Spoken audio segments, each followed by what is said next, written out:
Ladies and gentlemen, some order in here, please. We shall now have the presentation by the National Reform Party by Mr. David Percy, a member of the National Working Committee.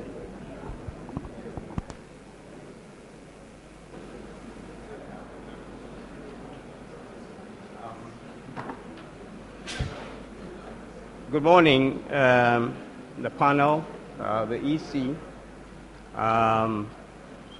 ladies and gentlemen.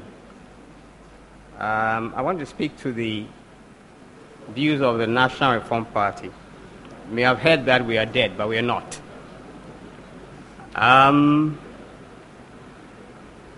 The National Reform Party, since its formation in 1999, has been active in the IPAC process. Thank you. The National Reform Party, since its formation in 1999, has been an active participant in the IPAC process. We are proud of the electoral system that we have collectively put together, which incidentally I recommend to the people of the United States,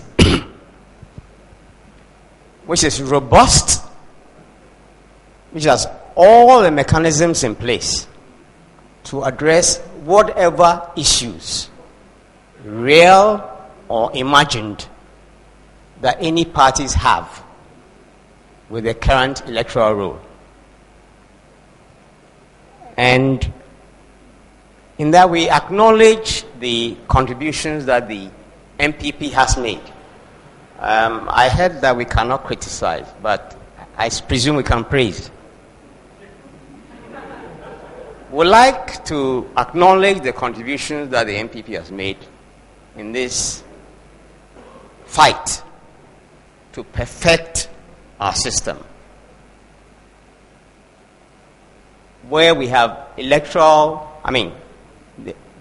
parties having the opportunity to be represented at every level in the electoral process.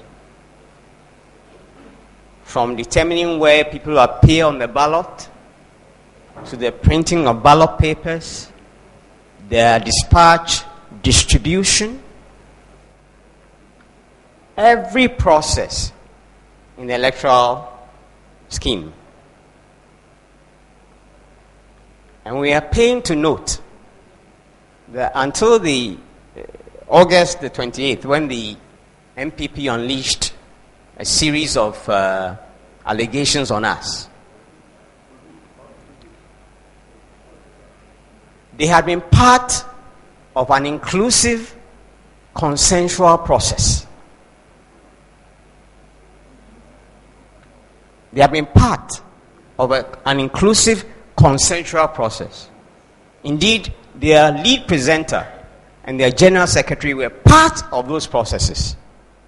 We cannot say how come there was a break in communication between that leadership and the flag bearer and his deputy, his vice, said that they came out with what they did.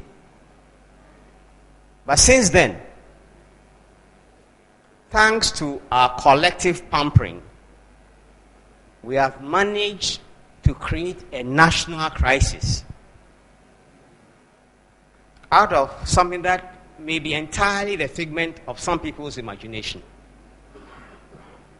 And this thing does not belong to the EC as a statutory body, which is supposed to be neutral in this matter.